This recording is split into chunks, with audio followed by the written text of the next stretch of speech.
18 हो गया आपका 10 प्लस 8।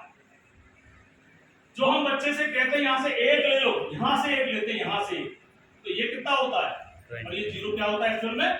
जो हम 1 कहते हैं वो 1 नहीं है, यहाँ से हमने 30 का 20 कर दिया, कितना आ गया यहाँ पे 10 आ गया। 10 और 4 14 और 14 में से 8 गया 6 और यहाँ पे 20 में 10 गया 3। ये 10 प्लस 6 जो हमारे 16 आया था वो 10 प्लस 6 यानी कि लास्ट उत्तर कितना आया हमारा 16। तो कहीं ना कहीं इससे आप इस पे आइए, इस चीज से इस पे आइए और इस चीज से अब बात आती है संख्याओं की। संख्या 1 2 3 4 5 नेचुरल संख्याएं हैं, बच्चे हमारे परिचित हैं, सभी बच्चे परिचित हैं। 6 7 8 की बात होगी तो सभी परिचित हैं, गिनती तो सब बच्चे जानते ही। अगर मैं इन सर की बात करूं तो सर का नाम है धीरेन्द्र प्रताप सिंह। अगर मैं इस सदन में कहूं धीरेन्द्र प्रताप सिंह खड़े हो जाएं तो मैं समझता हूं वो एक सर ही खड़े होंगे, इसके अलावा कोई नहीं।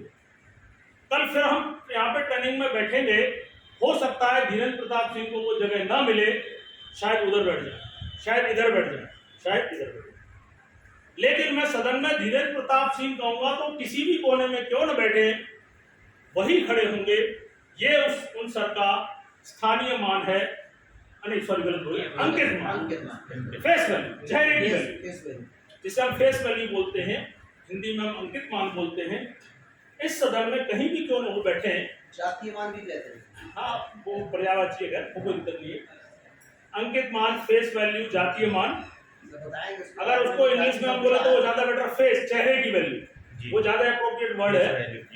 देखिए ये भाषाई थोड़ी विसंगतियां हैं, हम लोग हिंदी में त्रिभुज बोलते हैं, 3 भुजाओं से बंद आकृति, लेकिन इंग्लिश की वर्जन में उसको हम क्या बोलते हैं, ट्रायंगल बोलते हैं। वहाँ 3 भुजा से त्रिभुज का परिचय है, इंग्लिश मीडियम में कोणों से उसका परिचय है, लेकिन सेंस वही है। तो मुझे यहाँ पे जाति और अंकित मान से ज्यादा बेटर इंग्लिश वाला वर्ड ज्यादा अच्छा लग रहा है, फेस वैल्यू, चेहरे की वैल्यू, और दूसरा है प्लेस वैल्यू, जगह की वैल्यू।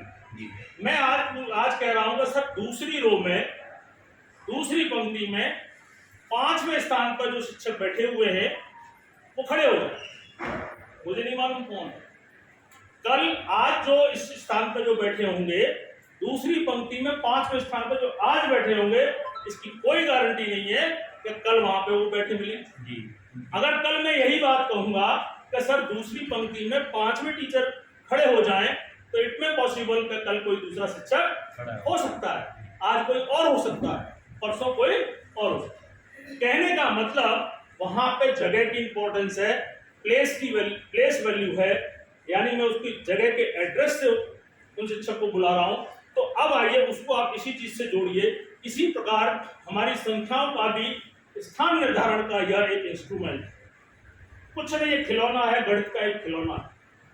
यह खिलौना केवल इस बात को बताता है कि किस संख्या को किस स्थान पर रखेंगे तो उसकी वैल्यू क्या बन जाएगी।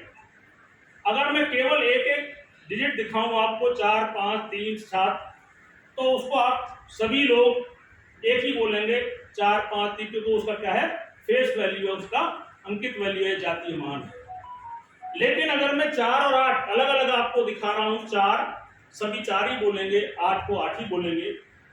अब मैं इनको स्थानों में घुमा देता हूं, 4 को पहले रखता हूं और 8 को बाद में, यानी कि 8 को इकाई पर और 4 को दहाई पर, तो वो संख्या अब क्या बन जाएगी, 48। अगर मैं इनके स्थान बदल दूं, इकाई पे 4 को पहुंचा दूं, दहाई पे 8, वही अंक वही है, तो वो 84 हो गई। तो ये है प्लेस का कमाल, जगह का कमाल, यानी कि गणित में जगह बदलने पर, गणित से मेरा मतलब है संख्याओं में, गणितीय संख्याओं का स्थान बदलने पर संख्या अपना मान बदलती है, लेकिन उसकी जो फेस वैल्यू, चेहरे की वैल्यू, अंकित मान है, वो कभी भी कहीं भी गणित में हर जगह एक ही रहेगा।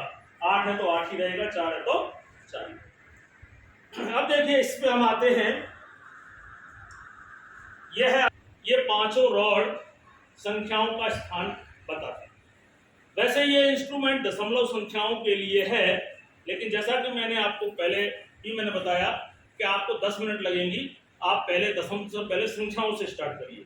अभी आप ये मान लीजिए के संख्याएं, तो अगर मैं इधर से अगर शुरुआत